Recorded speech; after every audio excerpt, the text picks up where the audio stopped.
ಎಲ್ಲರಿಗೂ welcome back to my YouTube channel. ಎಲ್ಲರೂ ಹೇಗಿದ್ದೀರಾ? ಐ ಹೋಪ್ ಎಲ್ಲರೂ ಚೆನ್ನಾಗಿದ್ದೀರಾ ಅಂತ ಅಂದ್ಕೊಳ್ತೀನಿ. ನಾನು ಕೂಡ ತುಂಬಾ ಚೆನ್ನಾಗಿದ್ದೀನಿ.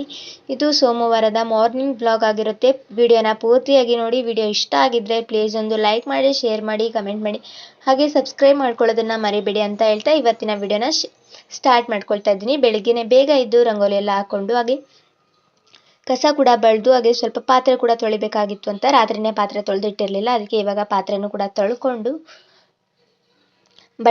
ಬಂಡೆನೂ ಕೂಡ ಒರೆಸ್ಕೊಳ್ತಾ ಇದ್ದೀನಿ. ಮನೆನ ಎಲ್ಲ ಕ್ಲೀನ್ ಮಾಡ್ಕೊಂಡ್ಬಿಟ್ರೆ ಪೂಜೆನ ಬೇಗ ಮಾಡ್ಕೋಬೋದು ಅಂತ ಮೊದಲಿಗೆ ಮನೆನ ಎಲ್ಲ ಒಂದು ರೌಂಡಾಗಿ ಕ್ಲೀನ್ ಮಾಡ್ಕೊಂಡಿದ್ದಾಯಿತು. ಇನ್ನು 6:15 ಆದರೂ ಕೂಡ ಎಷ್ಟು ಕತ್ಲಿದೆ ಮತ್ತು ಮಂಜು ಎಷ್ಟಿದೆ ಅಂತ ನೋಡ್ತಾ ಇರ್ಬೋದು. ನಾನು ಕೂಡ ಫ್ರೆಶ್ ಅಪ್ ಎಲ್ಲ ಆಗಿ ಇವಾಗ ಪೂಜೆನೂ ಕೂಡ ಮಾಡ್ಕೊಳ್ತಾ ಇದ್ದೀನಿ. ಪೂಜೆ ಮಾಡೋಷ್ಟರಲ್ಲಿ 7:15 ಆಗಿತ್ತು. ಇವಾಗ ಪೂಜೆನ ಮಾಡ್ಕೊಳ್ತಾ ಇದ್ದೀನಿ.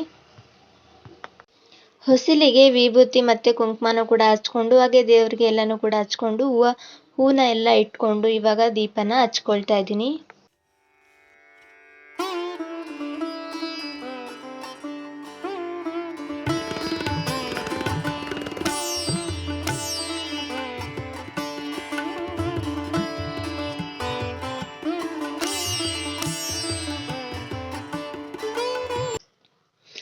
ಕರ್ಪೂರನ ಬೆಳಗುವಾಗ ಅದಕ್ಕೆ ಒಂದು ಲವಂಗ ಮತ್ತು ಇನ್ನೂ ಒಂದು ಕರ್ಪೂರನ ಹಾಕಿ ದೇವರಿಗೆ ಬೆಳಗೋದ್ರಿಂದ ಮನೆಯಲ್ಲಿರೋ ದುಷ್ಟಶಕ್ತಿ ಮತ್ತು ನಮಗೇನಾದರೂ ಕಣ್ಣು ಬಿದ್ದಿದ್ರೆ ಹಾಗೆ ಏನಾದರೂ ಪ್ರಾಬ್ಲಮ್ಸ್ ಆಗಿದ್ರೆ ಸಾಲ್ವ್ ಆಗುತ್ತೆ. ಈ ಥರ ಮಾಡಿದ್ರೆ ಮನೆಯೂ ಕೂಡ ಪಾಸಿಟಿವ್ ವೈಬ್ಸಿಂದ ಕೂಡಿರುತ್ತೆ. ನೆಗೆಟಿವಿಟಿ ಎಲ್ಲ ಹೋಗಿ ಪಾಸಿಟಿವ್ ವೈಬ್ಸಿಂದ ಮನೆ ಕೂಡಿರುತ್ತೆ ಅಂತ ನಮ್ಮ ಅತ್ತೆ ಹೇಳಿದರು. ಅದಕ್ಕೆ 2 ವಾರದಿಂದ ಇದೇ ರೀತಿ ಕರ್ಪೂರದಲ್ಲಿ ಲವಂಗನ ಹಾಕ್ಕೊಂಡು ಬೆಳಗ್ತಾ ಇದ್ದೀನಿ. ಚೇಂಜಸ್ ಕಾಣ್ತಾ ಇದೆ. ನೀವು ಕೂಡ ಈ ಟ್ರಿಕ್ನ ಫಾಲೋ ಮಾಡಿ. ಹಾಗೆ ಪೂಜೆ ಎಲ್ಲನೂ ಕೂಡ ಮುಗಿಸ್ಕೊಂಡು ಟೀನ ಕೂಡ ಮಾಡಿಕೊಂಡು 1 ಕಪ್ ಟೀನ ಕೂಡ ಕುಡಿದು ಹಾಗೆ ತಲೆ ಸ್ನಾನ ಮಾಡ್ಕೊಂಡಿದ್ದೆ ಅಲ್ವಾ. ತಲೆ ಕೂದಲು ಹಾಗೆ ಬಿಟ್ಟರೆ ಸ್ವಲ್ಪ ನನಗೆ ತಲೆನೋವು ಬರೋ ಚಾನ್ಸಸ್ ಇರುತ್ತೆ ಅಂತ ಇಲ್ಲಿ ಆವಾಗಲೇ ಟೀ ಕುಡಿದು ಕೂದಲನ್ನು ಕೂಡ ಒಣಗಿಸ್ಕೊಳ್ತಾ ಇದ್ದೀನಿ. ಕೂದಲನ್ನು ಕೂಡ ಚೆನ್ನಾಗಿ ಒಂದು ಸ್ವಲ್ಪನೂ ಕೂಡ ಜಾಡಿಸ್ಕೊಂಡು ನೀರಿಲ್ಲದೆ ಥರ ಜಾಡಿಸ್ಕೊಂಡು ಹಾಗೆ ಒಂದು ಕ್ಲಿಪ್ನ ಕೂಡ ಹಾಕ್ಕೊಂಡು ಹಾಗೆ ಮನೆ ಹತ್ರನೇ ಸ್ವಲ್ಪ ತರಕಾರಿ ಬಂದಿತ್ತು. ಅದೇ ತರಕಾರಿನೂ ಕೂಡ ತೊಗೊಂಡಿದ್ದೆ. ಇವಾಗ ಅದನ್ನು ಕೂಡ ಎಲ್ಲ ಬಾಕ್ಸಲ್ಲಿ ಹಾಕಿ ಫ್ರಿಜ್ಜಲ್ಲಿ ಸ್ಟೋರ್ ಮಾಡ್ಕೋಬೇಕು. ಇವಾಗ ಏನು ತೊಳೆಯಲ್ಲ, ಹಾಗೆಯೇ ಎಲ್ಲ ಕ್ಲೀನ್ ಮಾಡಿಕೊಂಡು ಇಟ್ಟಿರ್ತೀನಿ. ನಾನು ಯೂಸ್ ಮಾಡಬೇಕಾದ್ರೆ ತೊಳಿತೀನಿ. ಹಾಗೆ ಸ್ವಲ್ಪ ಶುಂಠಿ ಕೂಡ ಜಾಸ್ತಿನೇ ತೊಗೊಂಡಿದ್ದೆ. ಮನೇಲಿ ಶುಂಠಿ ಬೆಳ್ಳುಳ್ಳಿ ಪೇಸ್ಟ್ ಖಾಲಿಯಾಗಿತ್ತು. ಅದಕ್ಕೆ ಶುಂಠಿ ಬೆಳ್ಳುಳ್ಳಿ ಪೇಸ್ಟ್ ಮಾಡ್ಕೊಳ್ಳೋಣ ಅಂದ್ಕೊಂಡು ಸ್ವಲ್ಪ ಜಾಸ್ತಿನೇ ಶುಂಠಿ ತೊಗೊಂಡಿದ್ದೆ. ಇವಾಗ ಎಲ್ಲ ತರಕಾರಿನೂ ಕೂಡ ಒಂದು ಬಾಕ್ಸಲ್ಲಿ ಫ್ರಿಜ್ ಸ್ಟೋರೇಜ್ ಬಾಕ್ಸ್ ಇರುತ್ತೆ ಅಲ್ವಾ, ಅದರಲ್ಲಿ ಅಷ್ಟು ಏನೇನು ತರಕಾರಿ ತೊಗೊಂಡಿದ್ದೆ ಅಲ್ವಾ ಅದೆಲ್ಲ ತರಕಾರಿನೂ ಕೂಡ ಹಾಕ್ಕೊಂಡು ಅದರ ಲಿಡ್ಡನ್ನೆಲ್ಲ ಕ್ಲೋಸ್ ಮಾಡಿ ಫ್ರಿಜ್ಜಲ್ಲಿ ಸ್ಟೋರ್ ಮಾಡ್ಕೊಳ್ತೀನಿ. ಎಷ್ಟು ತರಕಾರಿ ಬೇಕೋ ಅಷ್ಟೇ ತೊಗೊಂಡಿದ್ದೆ. 3-4 ದಿನಕ್ಕೊಮ್ಮೆ ಬರ್ತಾರೆ, ಸುಮ್ಮನೆ ಫ್ರೆಶ್ ಆಗಿರೋದನ್ನೇ ತೊಗೊಳ್ಳೋಣ ಅಂದ್ಕೊಂಡು ಎಷ್ಟು ಬೇಕಾಗಿರುತ್ತೋ ಅಷ್ಟೇ ತೊಗೊಂಡು ಅದನ್ನು ಕೂಡ ಫ್ರಿಜ್ಜಲ್ಲಿ ಸ್ಟೋರ್ ಮಾಡಿಕೊಂಡೆ. ಶುಂಠಿ ಬೆಳ್ಳುಳ್ಳಿ ಪೇಸ್ಟ್ ಮಾಡ್ಕೊಳ್ಳೋದಕ್ಕೆ ಶುಂಠಿ ಕೂಡ ಸ್ವಲ್ಪ ಸಪ್ರೇಟಾಗಿ ತೊಗೊಂಡಿದ್ದೀನಿ. ಫ್ರಿಜ್ಜಲ್ಲೇನೂ ಇಡ್ತಾ ಇಲ್ಲ. ಸ್ವಲ್ಪ ಟೀಗೆ ಬೇಕು ಅಂತ ಅದನ್ನು ಮಾತ್ರ ಸ್ವಲ್ಪ ತಗೊಂಡು ಅದನ್ನಷ್ಟೇ ಫ್ರಿಜ್ಜಲ್ಲಿ ಸ್ಟೋರ್ ಮಾಡಿಕೊಂಡೆ. ಹಾಗೆ ಹಸ್ಬೆಂಡ್ ಜಾಮಣ್ಣು ಕೂಡ ತೊಗೊಂಡು ಬಂದಿದ್ದರು, ಅಂದರೆ ಪೇರ್ಲ ಹಣ್ಣು, ಅದನ್ನು ಕೂಡ ತೊಗೊಂಡು ಬಂದಿದ್ರು ಅಂತ ಅದನ್ನು ಕೂಡ ಒಂದು ಪುಟ್ಟಿಯಲ್ಲಿ ಹಾಕ್ಕೊಂಡು ಸ್ಟೋರ್ ಮಾಡಿಕೊಂಡು ಇವಾಗ ಬ್ರೇಕ್ಫಾಸ್ಟ್ ಮಾಡಬೇಕು ಅಂತ ರೆಡಿ ಮಾಡ್ಕೊಂಡಿದ್ದೀನಿ. ಇನ್ನು ಇವತ್ತಿನ ಬ್ರೇಕ್ಫಾಸ್ಟಿಗೆ ಪೂರಿ ಮತ್ತು ಟೊಮೆಟೊ ಕುರ್ಮಾ. ಯಾವ ತರಕಾರಿ ಇಲ್ಲ ಅಂದರೂ ಕೂಡ ಈ ಟೊಮೆಟೊ ಕುರ್ಮಾ ಮಾಡ್ಕೋಬೋದು. ತುಂಬಾ ಸಿಂಪಲ್ಲಾಗಿ ಮಾಡ್ಕೋಬೋದು, ಸಖತ್ ಟೇಸ್ಟಿಯಾಗಿರುತ್ತೆ. ಇವಾಗ ಈ ಟೊಮೆಟೊ ಕುರ್ಮಾನ ಮಾಡ್ಕೊಳ್ಳೋದಕ್ಕೆ ಮೊದಲಿಗೆ ಒಂದು ಮಿಕ್ಸಿ ಜಾರ್ನ ತೊಗೊಂಡಿದ್ದೀನಿ. ಆ ಮಿಕ್ಸಿ ಜಾರ್ಗೆ ಸ್ವಲ್ಪ ತೆಂಗಿನಕಾಯಿ ಹಾಕ್ಕೊಳ್ತಾ ಇದ್ದೀನಿ, ಹಸಿ ತೆಂಗಿನಕಾಯಿ. ಹಾಗೆ ಪುದೀನ, ಕೊತ್ತಂಬರಿ ಮತ್ತು ಕರಿಬೇವು ಸೊಪ್ಪನ್ನು ಕೂಡ ಹಾಕ್ಕೊಳ್ತಾ ಇದ್ದೀನಿ. ಹಾಗೆ ಸ್ವಲ್ಪ ಗಸಗಸೆನ ಹಾಕ್ಕೊಳ್ತಾ ಇದ್ದೀನಿ, ಒಂದು ಅರ್ಧ ಟೇಬಲ್ ಸ್ಪೂನ್ ಗಸಗಸೆ. ಹಾಗೆ ಸ್ವಲ್ಪ ಕಾಳುಮೆಣಸು, 7-8 ಕಾಳುಮೆಣಸು, ಹಾಗೆ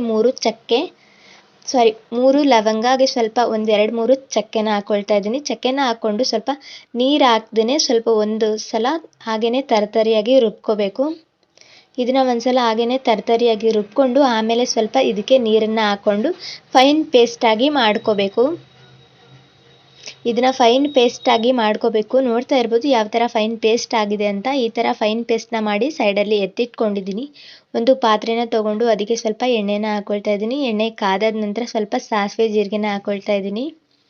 ಸಾಸಿವೆ ಜೀರಿಗೆ ಎಲ್ಲ ಚಿಟಪಟ ಆದಮೇಲೆ ಒಂದು ಚಿಕ್ಕ ಈರುಳ್ಳಿ ಮತ್ತು ಕರಿಬೇವು, ಹಸಿಮೆಣಸಿನ್ಕಾಯಿನ ಮಧ್ಯದಲ್ಲಿ ಸೀಳಿ ಹಾಕ್ಕೊಳ್ತಾ ಇದ್ದೀನಿ. ಇದನ್ನು 3 ಕೂಡ ಚೆನ್ನಾಗಿ ಫ್ರೈ ಮಾಡ್ಕೋಬೇಕು.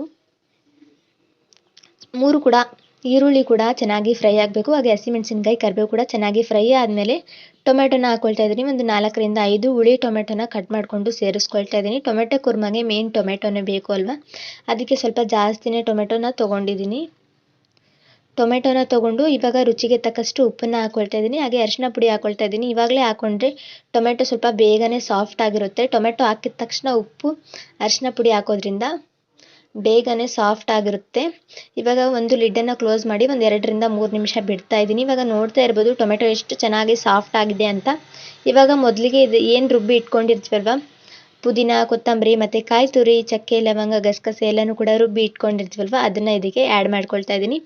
ಆ್ಯಡ್ ಮಾಡಿಕೊಂಡು ಸ್ವಲ್ಪ ಖಾರದ ಪುಡಿ ಹಾಕ್ಕೊಳ್ತಾ ಇದ್ದೀನಿ, ಹಾಗೆ ಸ್ವಲ್ಪ ಗರಂ ಮಸಾಲ ಮತ್ತು ಸ್ವಲ್ಪ ಜೀರಿಗೆ ಪುಡಿನ ಹಾಕ್ಕೊಳ್ತಾ ಇದ್ದೀನಿ. ಮೂರನ್ನು ಕೂಡ ಹಾಕ್ಕೊಂಡು ಒಂದ್ಸಲ ಚೆನ್ನಾಗಿ ಮಿಕ್ಸ್ ಮಾಡ್ಕೋಬೇಕು. ಮೂರನ್ನು ಕೂಡ ಹಾಕ್ಕೊಂಡು ಚೆನ್ನಾಗಿ ಫ್ರೈ ಮಾಡಿಕೊಂಡು ಹಾಗೆ ಮಿಕ್ಸಿ ಜಾರ್ಗೆ ಸ್ವಲ್ಪ ನೀರನ್ನು ಹಾಕಿ ಅಲುಗಾಡಿಸ್ಬಿಟ್ಟು ಅದನ್ನು ಕೂಡ ಹಾಕ್ಕೊಂಡು ಇನ್ನೂ ಒಂದ್ಸಲ ಚೆನ್ನಾಗಿ ಮಿಕ್ಸ್ ಮಾಡ್ಕೊಳ್ತಾ ಇದ್ದೀನಿ. ಟೊಮೆಟೊ ಕುರ್ಮಾ ಅಂತೂ ತುಂಬಾ ಚೆನ್ನಾಗಿರುತ್ತೆ. ಈ ಟೊಮೆಟೊ ಕುರ್ಮಾ ಒಂದ್ಸಲ ಟ್ರೈ ಮಾಡಿ. ಹಾಗೆ ಸ್ವಲ್ಪ ಕೊತ್ತಂಬರಿ ಸೊಪ್ಪನ್ನು ಹಾಕ್ಕೊಳ್ತಾ ಇದ್ದೀನಿ, ಹಾಗೆಯೇ ಸ್ವಲ್ಪ ಕಸೂರಿ ಮೇಥಿನ ಹಾಕ್ಕೊಳ್ತಾ ಇದ್ದೀನಿ. ಕಸೂರಿ ಮೇಥಿ ಮತ್ತು ಕೊತ್ತಂಬರಿ ಸೊಪ್ಪು ಹಾಕ್ಕೊಂಡು ಲಿಡ್ಡನ್ನು ಕ್ಲೋಸ್ ಮಾಡಿ ಒಂದು 3-4 ನಿಮಿಷ ಇದನ್ನು ಕುದಿಸ್ಕೋಬೇಕು. ಆವಾಗಲೇ ಟೊಮೆಟೊ ಎಲ್ಲ ಸೈಡಲ್ಲಿ ನೀರು ಬಿಟ್ಕೊಂಡಿರುತ್ತೆ, ಹಾಗೆ ಸ್ವಲ್ಪ ಕನ್ಸಿಸ್ಟೆನ್ಸಿ ಕೂಡ ಚೆನ್ನಾಗಾಗಿರುತ್ತೆ ಅಂತ ಒಂದು 3-4 ನಿಮಿಷ ಬಿಟ್ಟು ಆಮೇಲೆ ರೊಟ್ಟಿ, ಚಪಾತಿ ಹಾಗೆ ಪೂರಿ ಜೊತೆಗೂ ಕೂಡ ಸರ್ವ್ ಮಾಡ್ಬೋದು. ತುಂಬಾ ಚೆನ್ನಾಗಿರುತ್ತೆ. ನೀವು ಕೂಡ ಒಂದ್ಸಲ ಟ್ರೈ ಮಾಡಿ. ನಾನು ಪೂರಿ ಮಾಡ್ಕೊಂಡಿದ್ದೆ. ಬ್ರೇಕ್ಫಾಸ್ಟ್ ಎಲ್ಲ ಮುಗಿಸ್ಕೊಂಡು ಹಾಗೆ ಶುಂಠಿ ಬೆಳ್ಳುಳ್ಳಿ ಪೇಸ್ಟ್ ಕೂಡ ಖಾಲಿಯಾಗಿತ್ತು ಅಂತ ಹೇಳಿದ್ದೆ ಅಲ್ವಾ, ಹಾಗೆ ಶುಂಠಿ ಬೆಳ್ಳುಳ್ಳಿ ಪೇಸ್ಟ್ನು ಕೂಡ ಮಾಡಿ ಇದನ್ನು ಕೂಡ ಫ್ರಿಜ್ಜಲ್ಲಿ ಸ್ಟೋರ್ ಮಾಡ್ಕೊಂಡಿದ್ದಾಯಿತು. ವಿಡಿಯೋ ಇಷ್ಟ ಆಗಿದ್ರೆ ಪ್ಲೀಸ್ ಒಂದು ಲೈಕ್ ಮಾಡಿ, ಶೇರ್ ಮಾಡಿ, ಕಮೆಂಟ್ ಮಾಡಿ, ಹಾಗೆ ಸಬ್ಸ್ಕ್ರೈಬ್ ಮಾಡೋದನ್ನು ಮರಿಬೇಡಿ. ಥ್ಯಾಂಕ್